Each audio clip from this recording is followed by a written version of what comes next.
You had just told us essentially I guess the concept behind the National Origins Act. My question to you was two-part. One was, what was the political environment that spurred that legislation?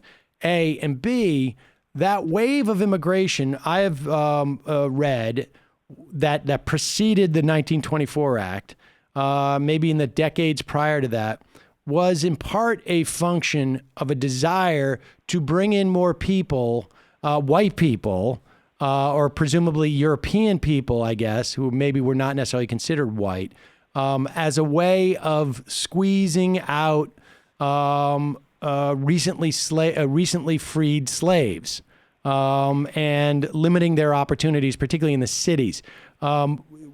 If you know anything about the latter, please tell me. And if you, sir, obviously about the former, what the political context for that legislation was.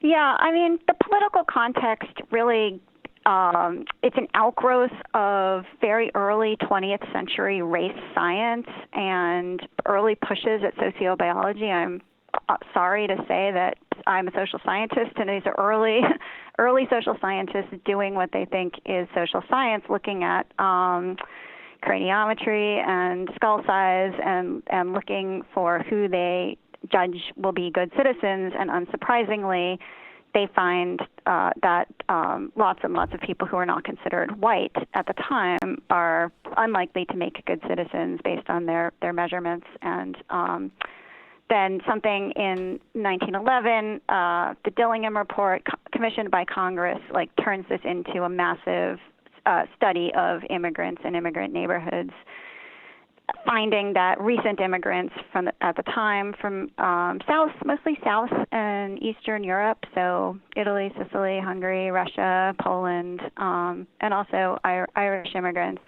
that they just fail in every way to demonstrate that they're assimilating, that they're good workers, all these things. It's pretty racialized, but I think the thing that's very hard for people in 2020 to wrap their heads around is that none of these people were considered white at the time. So to kind of hear the narrative that there was an attempt to bring white people from Europe into the country to make things harder for native-born African-American workers is a little difficult to reconcile with the very clear language you hear both in that report and then from Wilson and others, that they did not consider the people coming from Europe at the time to be white, or that they would become white, or that they could assimilate. So there's a lot of racism, and certainly, in the labor market, there were attempts to squeeze the labor market and keep wages down on lots of fronts, but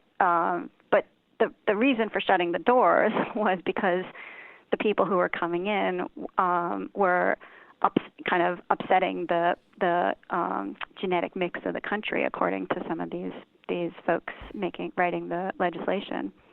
And so, what was the impact of that shutting the door to Europe? Sure, it's a pretty dramatic, immediate drop in immigration because the quotas limited the opportunity for almost anybody from a country that was where people wanted to come from almost to zero. So, I found it interesting in doing the research in this book to look at the country by country quotas and then match them up to what people were saying. And even the Scandinavian countries that Trump talks about as kind of model white potential immigrants, Norway and Sweden, they were, by many of the people writing this bill, not considered eligible, not white enough. So immigration plummets throughout the 20s. One notable thing about the bill is that they omitted any reference or restriction on immigration within the Americas. So it's possible still to come from Mexico, and once there's essentially a halt on labor coming from Europe, Mexican immigration starts. There was already immigration coming in from Mexico, but it goes up. So that's one of the first consequences. Second, we invent a federal border patrol, and it's tiny, but that's where that gets going. It's part of the 1924 Act because you had to actually police the border once you had one. And then the beginnings of a rudimentary documentation system, because we hadn't really been doing much documentation before that. So all of the kind of infrastructure that we're really familiar with now, it didn't exist at the time on the federal level. So enforcement had to be invented during that decade. And but the most important thing is immigration just like stops from Europe. It just grinds to a halt. And so what changes going forward in terms of, what are the implications? I mean, you say there's a rise in immigration from Latin America, from Central America. What else happens, and does that take us all the way up to the Heart Cellar Act, or is there any dramatic change in between the 24 essentially and 65? Yeah, I think part of the story there is building enforcement, building border patrol. It's really interesting to me that early on that Mexico is very eager to cooperate with U.S. enforcement, particularly Border Patrol, because they're not happy about the fact that so many highly skilled farm workers and other people are leaving the country, and like they're pretty interested in us enforcing some kinds of rules about who can cross over the border. That's less true for people in border communities who find it incredibly disruptive to have people essentially sent from Washington telling them what to do, and like they didn't like that they were enforcing prohibition and stuff like that.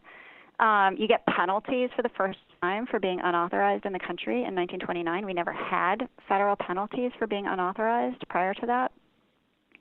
So I talk about that. But like it's a buildup of enforcement and of a particular type of enforcement culture that carves out a lot of exceptions that aren't available to other law enforcement agencies. Like really early on, just establishing themselves as very, very heavily empowered in ways that we can now see coming to fruition. Let's talk about some of those early powers, and then we can talk in a bit. We'll circle back around to talk about the how those what I would constitute. I mean, to me, constitute abuses, but in some ways they're sort of like built-in structurally. How are they able to do that? How is it that they have this? First, tell us how they exceed the authority of other police agencies, and then explain how it is they get away with it. Yeah. So in the book, I tell a two-track story, and the two tracks are kind of first starting with a culture, I call it like a culture of impunity, where their Border Patrol, which is what it's called at the outset, is like hard to staff. It attracts a lot of people with criminal records, people who aren't particularly, they can't pass their civil service exam, and like Border Patrol essentially gets permission to just hire people who don't pass because they can't staff themselves without doing that. And then, so there's like this early agency culture of breaking rules and getting away with it. And then at a certain point, they also the agency itself starts to say, like, we can't operate in the way that other law enforcement operates. We need exemptions and exceptions. And so they start asking for permission to do things like warrantless searches and seizures, both at the border, so at checkpoints, and then on the interior. And they start out with that in 1946, and then kind of try and get that institutionalized so that we get to a point now where we have two zones in that Customs and Border Protection operate in. One is better known, it's the 100-mile zone. So 100 miles from any point on the U.S. border into the interior, 100 miles, is their jurisdiction. And there are essentially interpretations of the Fourth Amendment, which it's supposed to protect us from unreasonable search and seizures, unlawful search and seizures, that are interpreted differently for them so that they can enter our cars and stop us in ways that other law enforcement couldn't. Like, essentially, they can profile, so they can stop people. The court has said stop people like for looking the wrong way. So the original decision says for looking Mexican or having a haircut of the sort that a Mexican person would have. So, other law enforcement can't do things like that. They're not permitted. They might be doing it, but Customs and Border Protection can. And then you see, all the way up until today, where we're seeing court decisions relevant to this, that they also do things that really should be illegal and are never punished for it. So their rates of violent interactions, using their weapons, and in some cases fatally, those are extraordinarily high. They're in fact, just today, and I'm not even sure if you're aware of this because I think it may have just broke. I'm not sure. Just happened. Hernandez versus Mesa. Yep. Are you familiar with that? Can you tell us what the issue was there? And the court has ruled essentially that the U.S. Border Patrol agent implicated in this case is really not accountable at all for what they did. Not accountable. Will you tell us Total what it impunity. was? Yeah. This is it's certainly not the first time something like this has happened. But a boy was playing at the border, and for people who haven't been to the border, haven't read about the border, haven't seen pictures of it, it's not like a line that you hop over. It's a zone, and there's different layers of fencing in various parts, and he had kind of started playing within the layer of the fence that put him over by U.S. American agents, and a Border Patrol agent shot and killed him. And the court's ruling today was about the question of whether the family can sue the agent, and the court said no. And so, that really, I think to most of us, constitutes total impunity when the family cannot seek any kind of satisfaction or redress for their child being shot. Right, and to be clear here, this is not. They're not I just want everybody to understand what the question is here.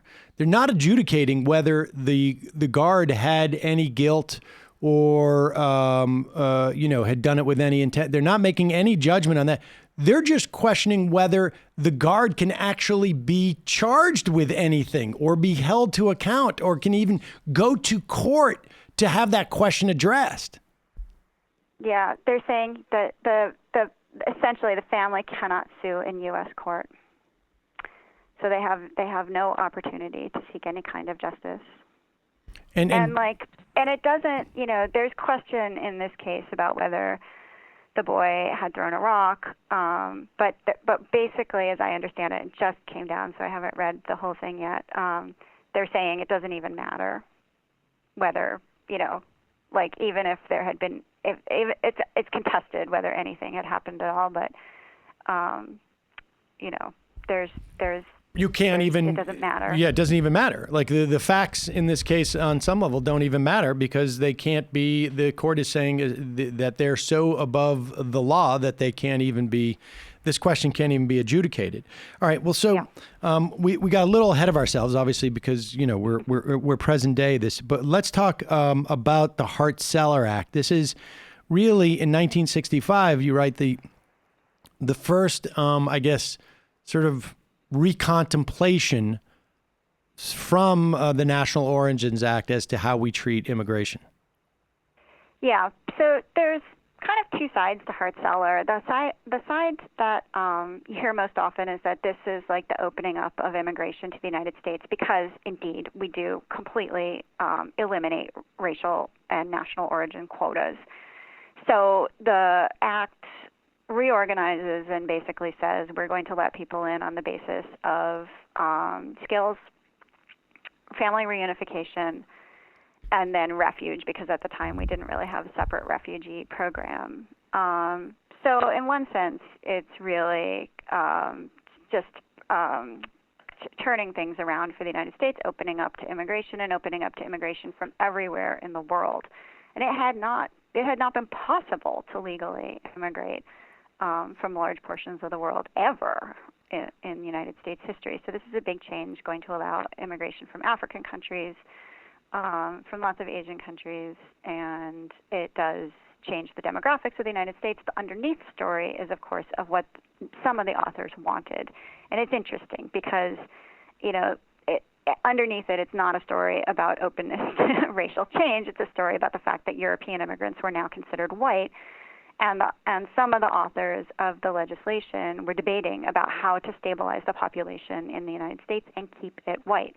And their theory was that family reunification, which is now the bane of the existence of people like Stephen Miller, they call it chain migration, family reunification was going to keep this country European origin white, because people would sponsor their family members from Germany and Ireland, which had been kind of incorporated into whiteness by that time, and that would kind of stabilize demographically the United States. And some of their quotes are extremely openly racist about immigration from countries that turned out to actually be sources of immigration for the United States.